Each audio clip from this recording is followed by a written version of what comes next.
Bismillahirrahmanirrahim. Assalamualaikum warahmatullahi wabarakatuh. Alhamdulillah Rabbil Alamin. Wabihi nasta'inu ala umuri dunya waddin. Wa sallallahu ala nabiyyina wa sayyidina Muhammadin wa ala alihi wa sahbihi ajma'in, amma ba'd. Kita panjatkan puja dan puji syukur kehadirat Allah subhanahu wa ta'ala pada kesempatan malam yang berbahagia kali ini, tanggal 6 Rabiul Awal 1443 Hijriah, atau yang bertepatan dengan tanggal 13 Oktober 2021. Kita masih kembali diberi kekuatan, kesehatan, hidayah serta taufik dari Allah Jalla wa'ala, sehingga kita bisa kembali menghadiri pengajian rutin tafsir kita ini di Masjid Agung Darussalam Purbalingga. Kita berharap semoga Allah subhanahu wa ta'ala berkenan untuk melimpahkan kepada kita semuanya ilmu yang bermanfaat, sehingga bisa kita amalkan sebagai bekal untuk menghadap kepada Allah Jalla wa'ala. Allahumma amin. Salam dan salam semoga senantiasa tercurahkan kepada junjungan kita Nabi Agung Muhammad sallallahu alaihi wasallam, pada keluarganya, sahabatnya, dan umatnya yang setia mengikuti tuntunannya hingga di akhir nanti. Seperti biasanya, sebelum kita memulai pengajian tafsir malam hari ini, kita akan membaca surat yang mulia, surat At-Tariq. Semoga Allah subhanahu wa ta'ala memberkahi majelis kita.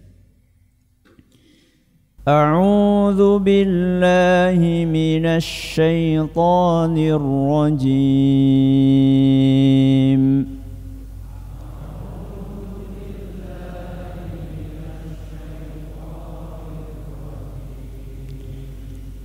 بسم الله الرحمن الرحيم.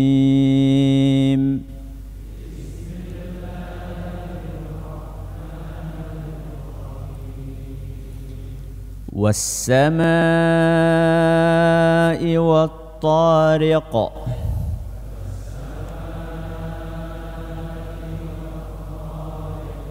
وما أدراك ما الطارق.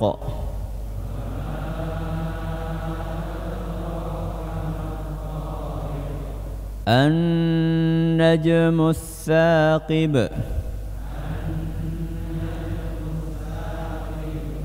إن كل نفس لما عليها حافظ.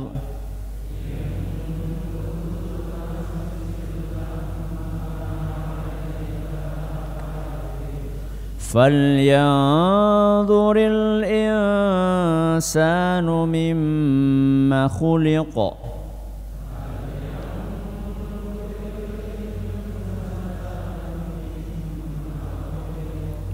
خلق من ماء دافق.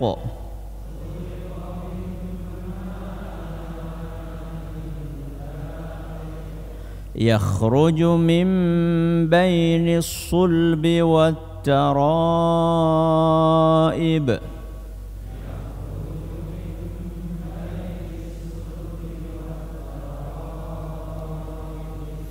إنه على رجعه لقادر.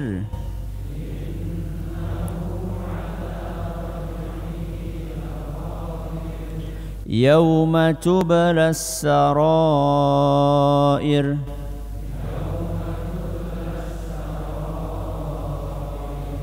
فما له من قوة ولا ناصر.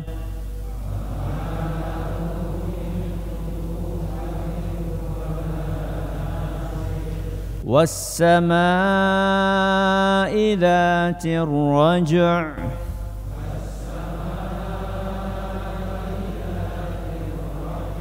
wal ardi dzatis sad'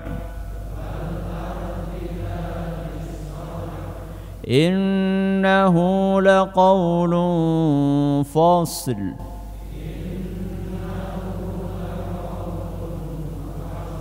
wa ma huwa bil hazl innahum yakiduna kaida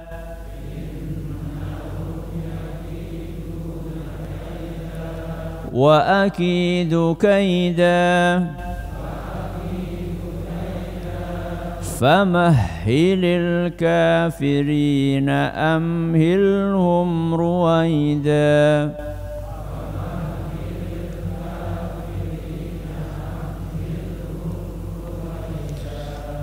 Para hadirin dan hadirat sekalian yang kami hormati dan juga segenap pendengar serta pemirsa yang dirahmati oleh Allah Subhanahu wa taala. Ayat yang terakhir kita baca dan kita bahas ayat nomor berapa? 14. Berarti malam ini ayat 15. Tapi malam ini kita akan langsung mengambil 3 ayat sekaligus. Berarti ayat berapa saja? 15, 16, 17 dan selesailah surat At-Tariq.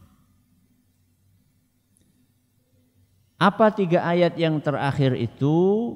Innahum yakiduna kaida wa akidu kaida famahhilil kafirina amhilhum ruwaida.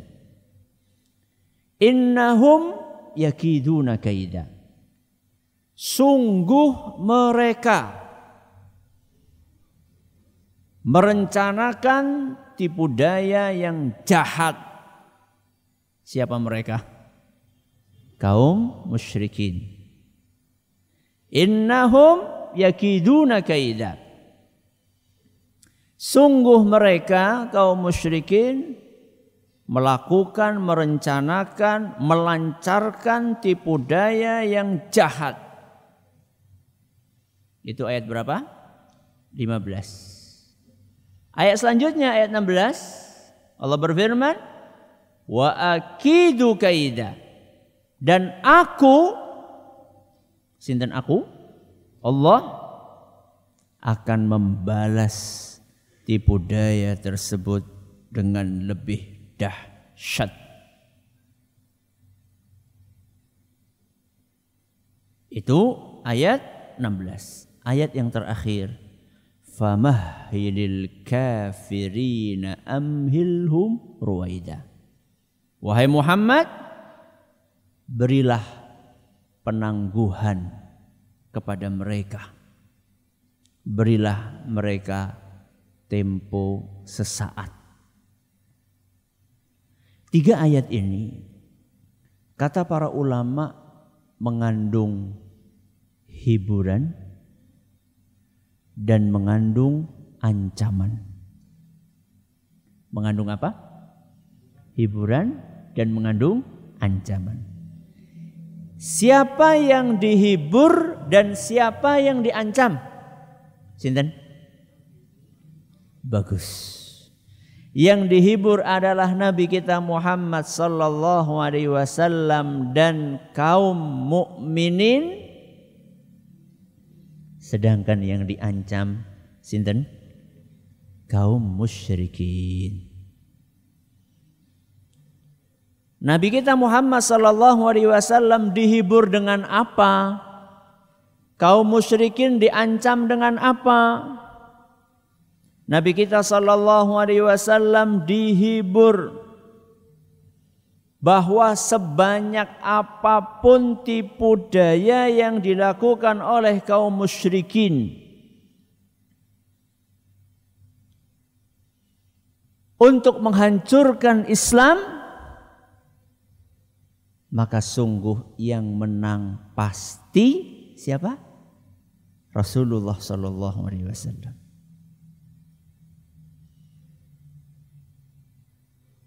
Kenapa Rasulullah SAW yang pasti menang? Karena Rasulullah SAW dibantu oleh siapa? Allah. Itu hiburan buat siapa? Rasul SAW dan kaum mukminin.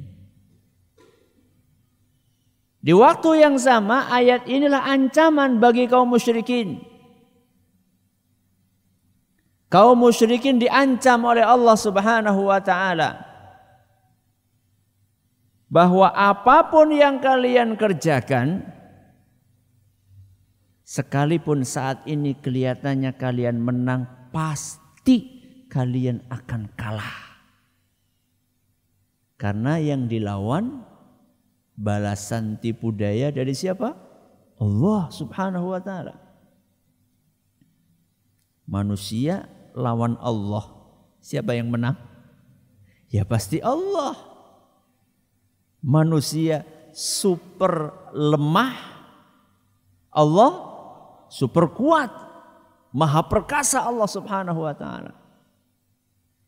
Jadi ayat ini, 3 ayat ini mengandung napa wau? Hiburan sekaligus ancaman. Hiburan buat siapa? Buat Rasulullah sallallahu alaihi wasallam dan kaum mukminin, dan ancaman untuk kaum musyrikin. Sejarah menjadi saksi. Bagaimana kaum musyrikin berupaya dengan segala cara untuk menghancurkan Islam. Innahum yakiduna kaida.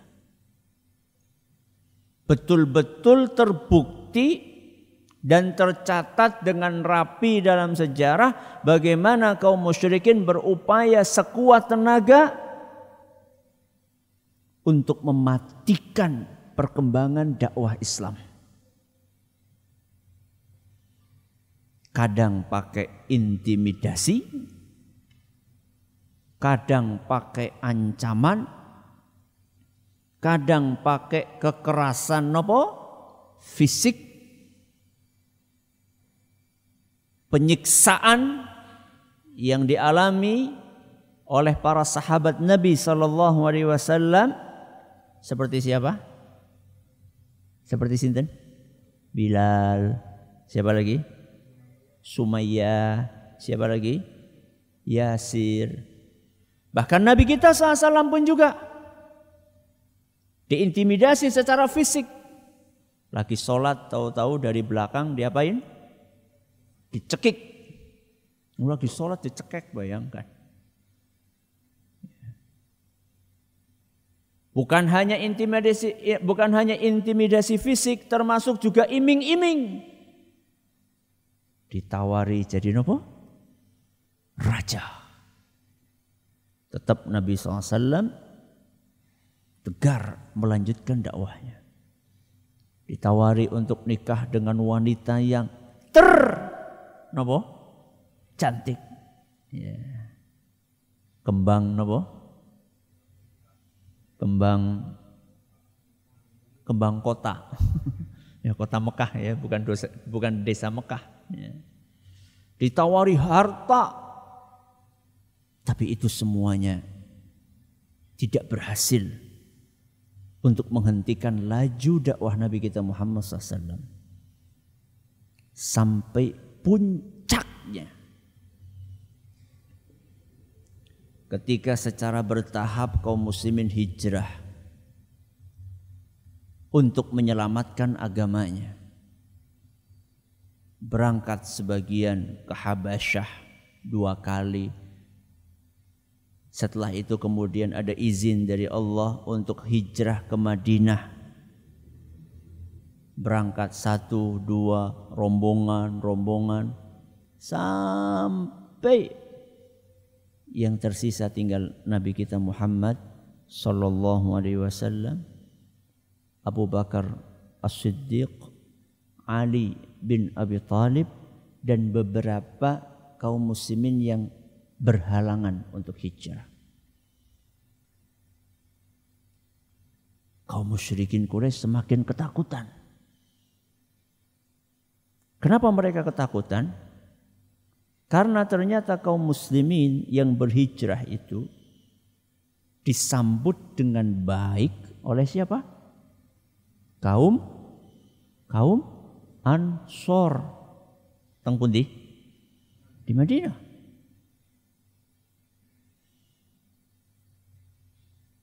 Seandainya sampai Nabi kita Muhammad SAW lolos dan ikut berangkat hijrah, the end. Napa the end? Tamat nasib mereka. Kenapa? Karena Nabi SAW akan menyatukan antara kekuatan kaum muhajirin, kekuatan siapa? Kaum Ansor. Masih ada lagi dua suku besar, Aus dan Khazraj, yang dulu perang terus. Begitu kaum muslimin datang, mereka bisa apa? Bisa akur. Wah, ini bahaya ini. Akhirnya mereka pun bermusyawarah. Kaum musyrikin ternyata apa? Musyawarah. Musyawarah bagaimana caranya menghabisi Nabi kita Muhammad SAW. Allah Subhanahu wa ta'ala ceritakan ide-ide yang muncul saat itu ketika mereka sedang kumpul. Wa idh yamkuru bikal ladzina kafaru, dan ingatlah ketika orang-orang kafir itu menyusun strategi. Mereka merencanakan makar kepadamu, liyuthbituka,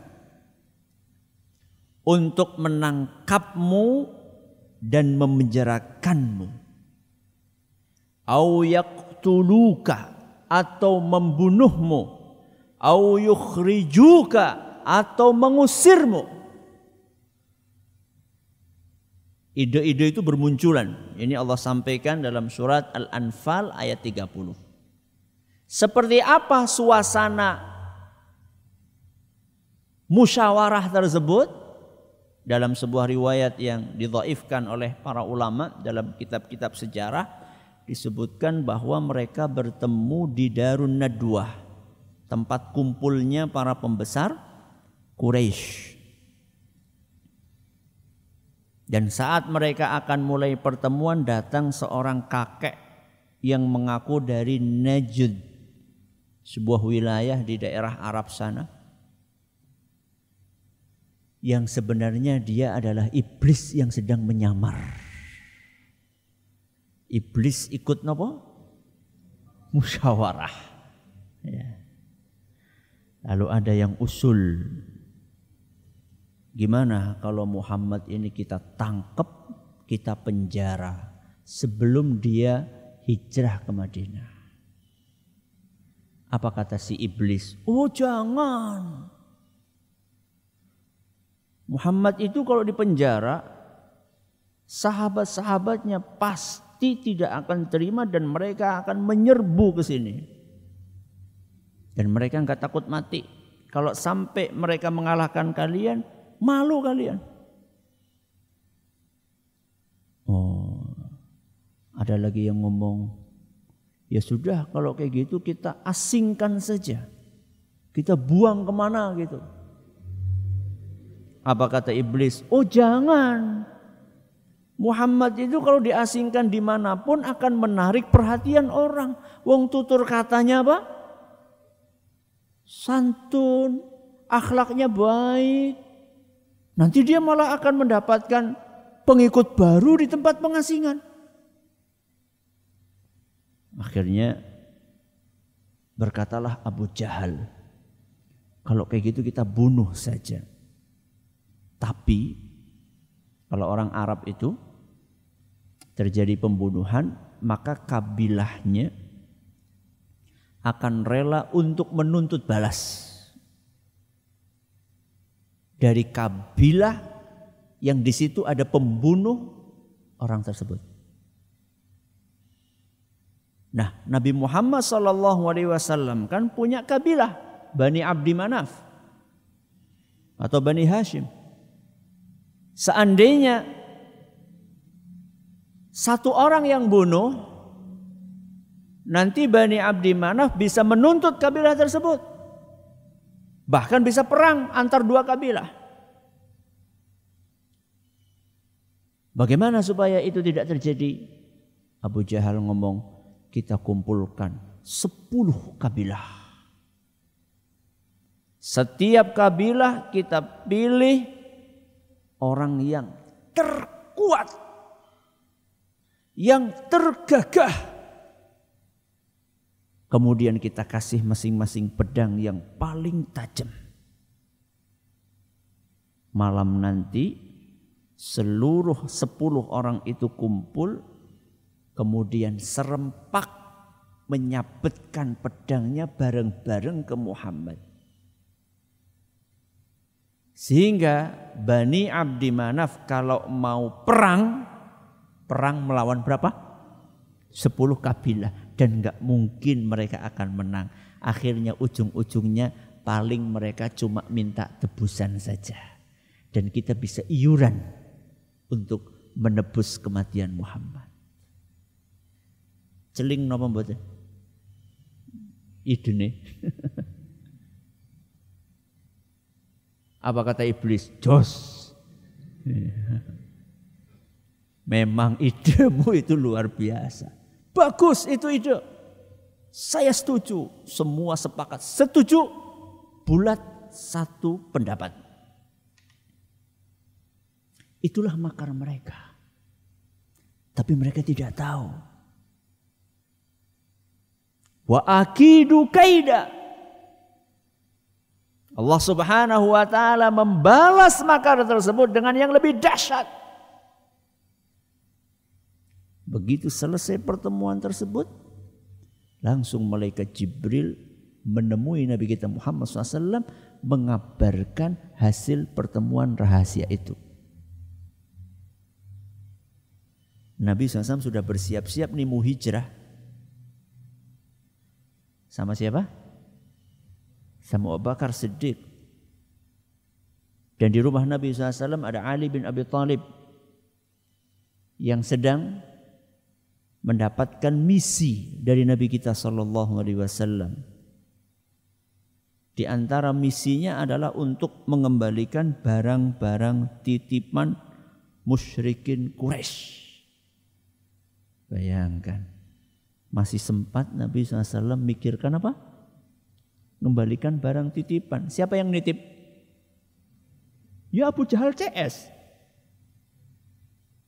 Karena yang paling mereka percaya Nabi kita Muhammad SAW. Bok, kepriwe jajal gue? Dipercaya tapi mau dibunuh sama mereka. Ternyata Allah Subhanahu wa taala lindungi Nabi kita Muhammad SAW. Mereka semuanya menunggu-nunggu di depan pintu rumahnya Nabi kita Muhammad sallallahu alaihi wasallam. Tahu-tahu Nabi kita sallallahu alaihi wasallam keluar dari pintu. Dalam beberapa riwayat diceritakan bahwa Nabi sallallahu alaihi wasallam membaca surat Yasin ayat 9. Apa bunyinya? Diurutakan kesuwen. Apa? Waja'alna min baini aydihim saddaw wa min khalfihim saddan fa aghshaynahum fahum la yubsirun. Waja'alna min baini aydihim sadda. Kami membuat tembok di hadapan mereka. Wa min khalfihim, dan tembok di belakang mereka. Fa aghshaynahum, kemudian setelah itu kami bikin mereka tidak bisa melihat fahum la yubsirun, tidak bisa melihat. Jadi Nabi SAW keluar dari rumahnya, padahal di situ ada kaum musyrikin yang 10 itu kuat-kuat semuanya. Nabi SAW keluar males. Dalam beberapa riwayat disebutkan sambil bawa pasir, disebar-sebarkan kepada mereka di atas kepala mereka, dan tidak ada yang tahu satupun. Ajaib. Itulah kekuasaan Allah Subhanahu wa taala. Mereka berupaya untuk membuat makar, Allah Subhanahu wa taala balas dengan yang lebih dahsyat. Berhasil Nabi SAW pergi bersama siapa? Abu Bakar As-Siddiq. Maka orang-orang Quraisy pun kecolongan kan, pagi-pagi masuk ternyata adanya siapa? Ali bin Abi Thalib. Marah besar mereka. Akhirnya bikin sayembara. Siapa yang bisa menangkap Muhammad, maka kita akan kasih hadiah 100 ekor unta. Satu unta harganya berapa? Sapi minten sapi. Wingi kurban pira? Berapa? Nah? 15 ya. Sekitar ya. Ya mungkin kalau unta ya 20 juta lah. Berarti 100 ekor unta berapa? Berapa? 2 miliar ya. 2 miliar. Siapa yang bisa menangkap Muhammad hidup apa mati? 2 miliar. Kalau sekalian sama Abu Bakar 200 ekor. Berarti pinten? 4 miliar. Maka berbondong-bondong para pemburu mencari Nabi kita Muhammad SAW. Dan Nabi SAW bersembunyi di sebuah gua selama 3 hari. Dan ternyata kaum musyrikin sampai ke gua itu. Andaikan mereka nengok dikit aja ke bawah, wong guanya terbuka kok, akan ketahuan. Sampai Abu Bakar pun merasa khawatir. Bagaimana kalau sampai mereka melihat terus tahu kita ada di situ, ketangkep kita. Tapi ternyata mereka nggak bisa lihat Nabi kita Muhammad SAW. Padahal mata mereka sehat, telinga mereka sehat, akal mereka sehat. Tapi itulah balasan tipu daya dari Allah Subhanahu wa taala. Innahum yakiduna kaida wa akidu kaida. Terus Allah tutup firman-Nya. Famahhilil kafirina amhilhum ruwaida. Wahai Muhammad, kasih mereka jeda. Biarkan dulu mereka sesaat. Kata para ulama, jangan dulu buru-buru kamu balas makar mereka. Karena sesungguhnya mereka akan seperti itu tidak lama. Ruwaida niku artinya sebentar. Dan betul terbukti. Begitu Nabi SAW bisa sampai ke Madinah, menyusun kekuatan, terjadi beberapa peperangan hanya dalam jarak 2 tahun saja. Puluhan pembesar Quraisy mati di medan pertempuran. Salah satunya siapa? Abu Jahal. Dan beberapa tahun kemudian, di tahun 8 Hijriah, Nabi SAW bisa menaklukkan kota Mekah. Allah rekam itu di dalam surat Idza jaa nasrullahi wal fath. Apabila telah datang pertolongan Allah dan penaklukan, pembukaan kota Mekah. Gak ada perlawanan yang berarti. Jadi betul-betul Nabi SAW dikaruniai kemenangan oleh Allah Subhanahu wa taala tanpa nunggu waktu yang lama. Ketika Mekah ditaklukkan, semuanya dikumpulkan di depan Ka'bah. Di dalam beberapa riwayat Nabi SAW bertanya, menurut kalian pantasnya kalian itu diapain? Perkiraan kalian apa yang saya akan lakukan kepada kalian? Maka ada di antara mereka yang mengatakan, akhun karim, ibnu akhin karim. Wahai Muhammad, selama ini kami mengenalmu sebagai orang yang lembut, sebagai seorang yang ramah, sebagai seorang yang penyayang. Siki nembe ngomong kayak gue. Maka riwayat itu mengatakan, idhabu fa antumut tulaqa. Pergilah kalian, semua kalian bebas.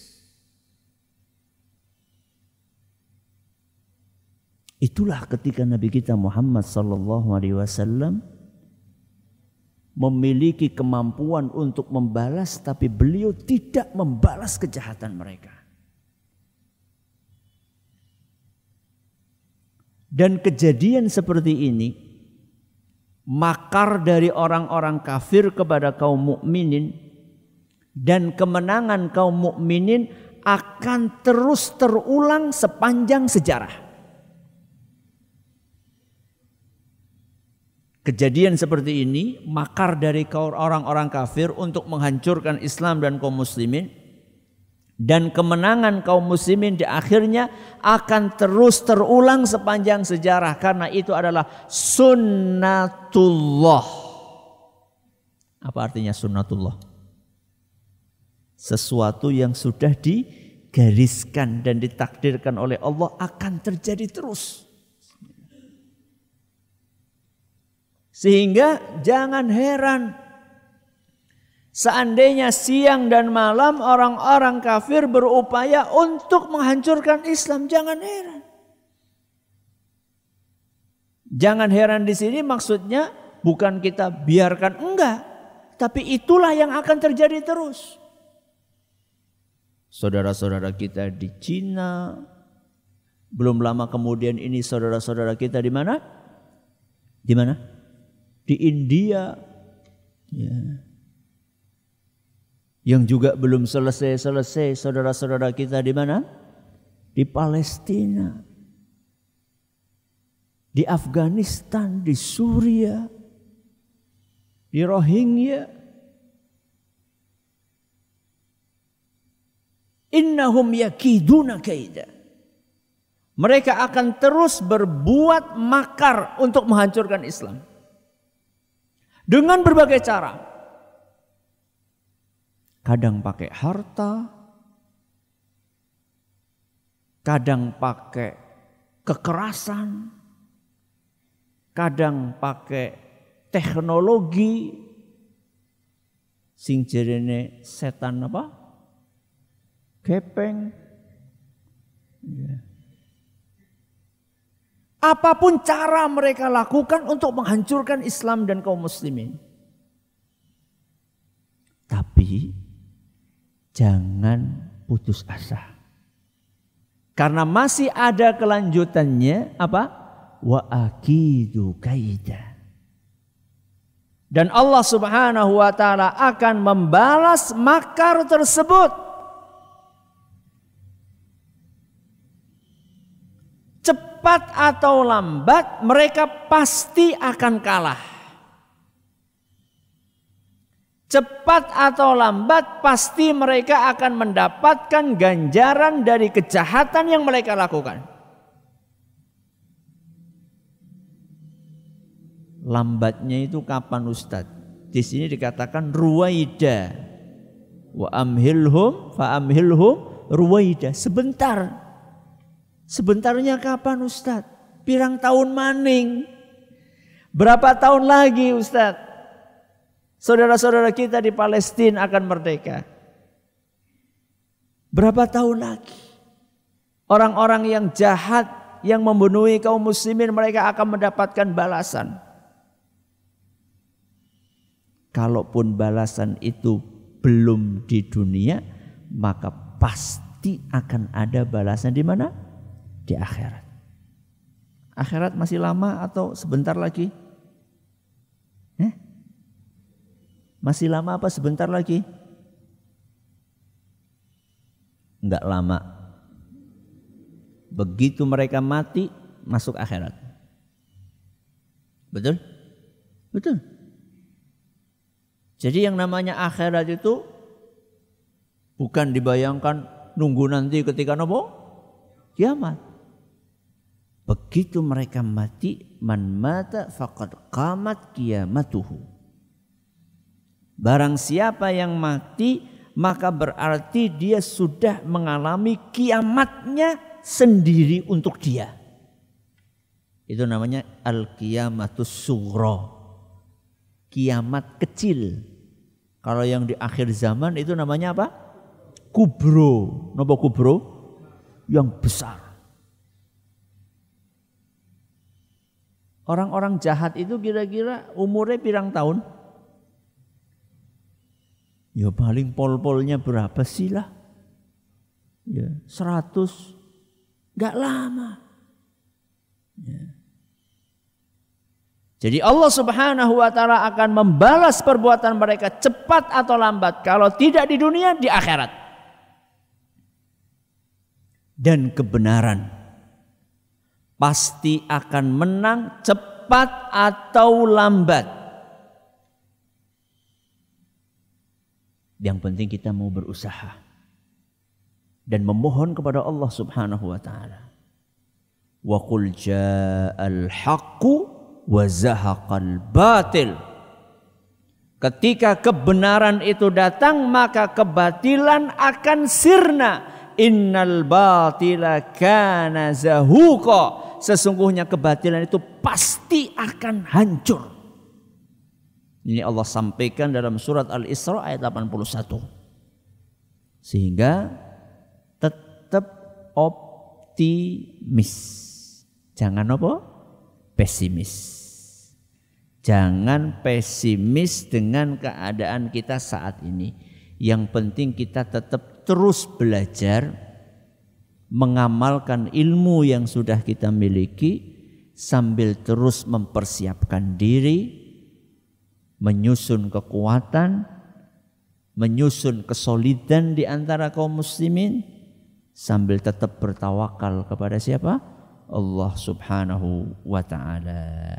Selesai kajian surat napa? At-Tariq. Berarti setelah ini surat napa? Al-Buruj. Insya Allah. Ini yang dapat kami sampaikan pada kesempatan yang berbahagia kali ini. Terima kasih atas perhatiannya. Mohon maaf atas segala kekurangannya. Kita akhiri dengan doa kafaratul majlis. Subhanakallahumma bihamdika asyhadu an la ilaha illa anta astaghfiruka wa atubu ilaik. Assalamualaikum warahmatullahi wabarakatuh.